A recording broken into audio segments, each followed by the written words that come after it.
Hey, everybody. Today, we're going to kind of start our hydration series. We're going to specifically start out with how do we lose fluid from our body on a regular basis that then requires us to have to replace it.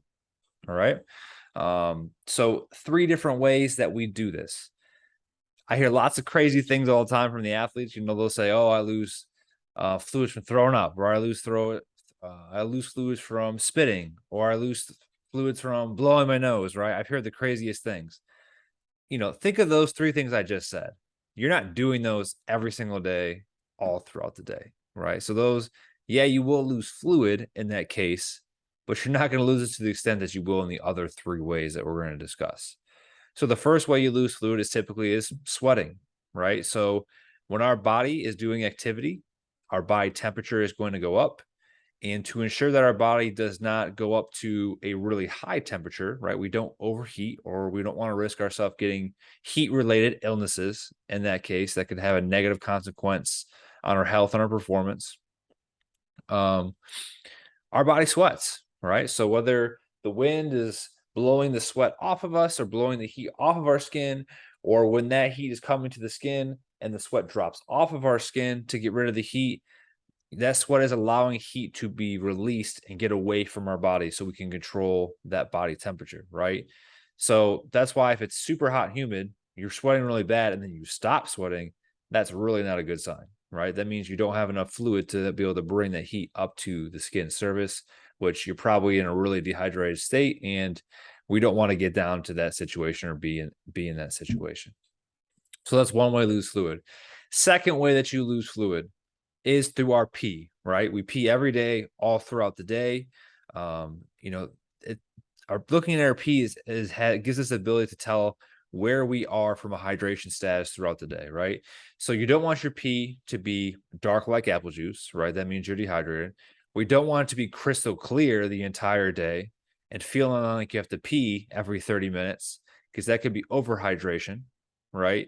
And if you think about an athlete, if they're going on the court or they're going on their playing field or practice or competition or whatever it is, and now mentally you're thinking about, ooh, my stomach feels really sloshy because I have a lot of water or fluid in there. Or, oh, I got to go to the bathroom, but I'm right in the middle of practice. And if I go to the bathroom, my coach is going to get upset with me because I have to go. And he's going to tell me, well, why didn't you do it before? Right. So now you're getting stress, okay, from probably external figures because you now want to go do something in the middle of practice or competition.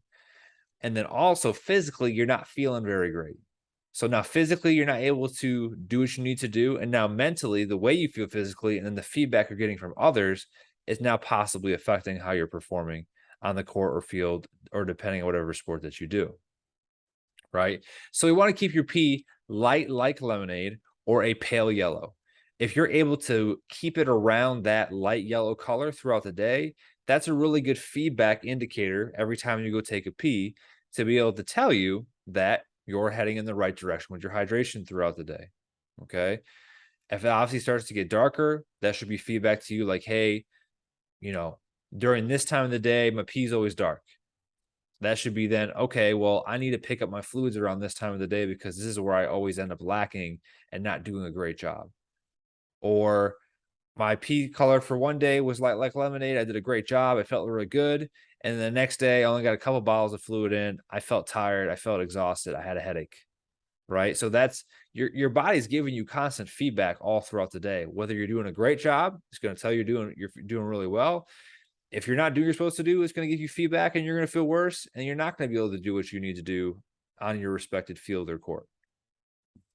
And then the third way that we lose fluid is specifically through our breathing, right? So obviously, we all went through COVID, the last couple of years. Everyone's had one of those masks on. And I'm sure you can kind of visualize this right now. Like when you have that mask on and you're breathing out, you probably notice that like all this water or vapor starts to accumulate on your mask and it starts to feel really moist. So what I want you to kind of visualize here is, like at nighttime, you got to keep breathing to stay alive. You got to take an oxygen. You got to get rid of carbon dioxide. So every time when you're exhaling out, right, we're losing water vapor. So that's why a lot of times when you typically wake up in the morning, you could have went to bed and the last time you took a pee, it was that nice pale yellow, light like lemonade color. We were good to go. But then you woke up and you're like, oh man, I did a good job hydrating leading up to the time I had to go to bed. Well, why is my pee so dark? Well, if you just slept the last 8 to 10 hours, you've been breathing that entire time. You haven't been taking any food in, you haven't been taking any fluids in. So yeah, it's going to be darker.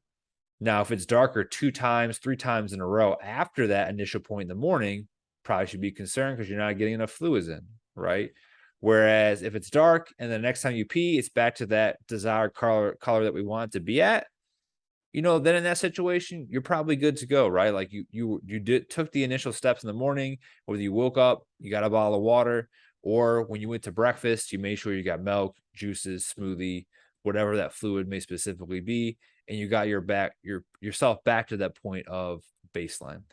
So these are the three most common methods again that you lose fluid. Again, it's sweating, it's breathing, and it's going to be when you're peeing. These are the three ways where you lose fluid the most.